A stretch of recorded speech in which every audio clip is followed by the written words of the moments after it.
Hey everybody, Friday night, January 14th, 2022.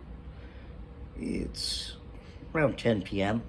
and I'm making this video just to recap the week with what's been happening. Yesterday, of course, the CBC did a story and I got a lot of replies, some emails, Facebook messages, personal text messages, and different things like that. And this morning, when I woke up, I had an email from a producer from CFRB Radio 1010 talk radio in Toronto. I think the host was Jerry Agar, and they had asked me to be on the show to talk about my story. Unfortunately, I got the message a little late. They did mention the story on air before I had called in, and they said they had gotten a lot of email from people and different things while they were on the air, but previously the CBC had aired it and a lot of people expressed some interest, so they chose to talk about the story today. And they also want to do a follow-up when I get my chair. So at some point in the not too distant future, maybe in about a month, when I get my wheelchair, hopefully, fingers crossed, knock on wood, all those things, that the chair comes in a decent amount of time with no more delays or upsets. So I'm looking forward to that. And some of the feedback I got, people phoning in and emails that were sent in, people in similar situations. One story that was unique was a woman who takes care of her adult child and talking about how there is no advocacy for her child who's an adult that is, severely disabled, and things like this are needed to be said. Delays, all the things that I'm advocating for myself, but as a parent that was advocating for their child, whether it be the child, as a child, but as an adult and as an aging parent, how to set things up and make sure that their child is taken care of after they're gone. So it's a whole other multiple issue endeavor, not just service to the devices they need to keep living independently or doing as much as they can. So that was kind of interesting. On my Facebook page, there was a lady who mentioned she had a cousin that went through the same thing, and it took about 2 years to get their wheelchair. I'd like to hear more about that story. I think the woman was Trisha Murphy.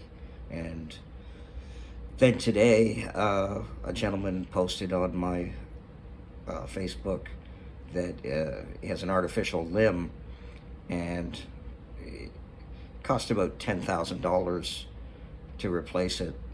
I know I have another friend of mine, he's a double amputee, both legs, and he has spent thousands and thousands of dollars, $50,000-$60,000 on a limb, with computer technology in the knee joint with chips and pistons and all kinds of stuff. This Randy Fintas wrote on my site that in December 23rd, he got the broken leg back, and it cost $100 to weld it. But he had to go through a whole bunch of stuff. So I'd like to hear more about that story. If you're out there, Randy, that would be cool if you could tell us about that. I'm going to also be putting up a group on Facebook just for CEP and ADP experiences and similar issues. and people that want to join that and stay up to date can do that. So that's pretty much it for today. Like I said, we had the CBC story yesterday. I had my repair done to my broken chair on Wednesday. They picked it up Wednesday morning, and I got it back at 8 p.m. that night. I was pretty impressed, considering the business usually closes at 5 o'clock. They put in the extra time, and they had to because they had other workloads to do. And the new chair, I was told, is on the way. It's going to be at their facility in about 3 weeks, and then it's a matter of coordinating the occupational therapist and the sales team to come out and see if everything is right with the chair, assess anything that's last minute, and make some adjustments to my cushion for my back for some seating, so that I'm comfortable as can be. So everything's rolling forward, and they presented me a bill, and I paid my portion.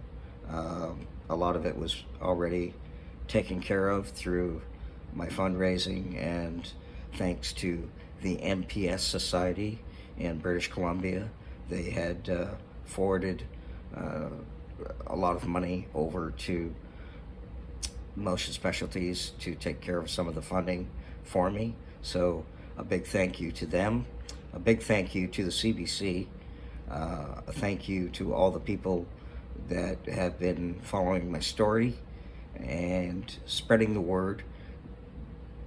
The thing I want to do is not sweep this under the rug, like I got what I needed and continue on and all this kind of fades away.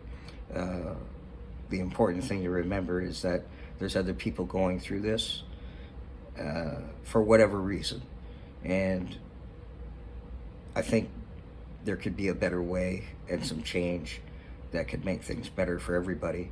So I encourage you to share these stories, and anybody that's got a story to tell, I think as a group we could do more. So I will post a group that we can all do our venting and share our stories and come together as a group and try and enact some change with the policies, the system at large, for the betterment of everybody, So with that being said, I think I'll leave it for the weekend, and we'll see what happens next week. That's it for now. Follow on YouTube, tap the bell, subscribe, all that stuff, and share the videos. I'll see you on the flip side.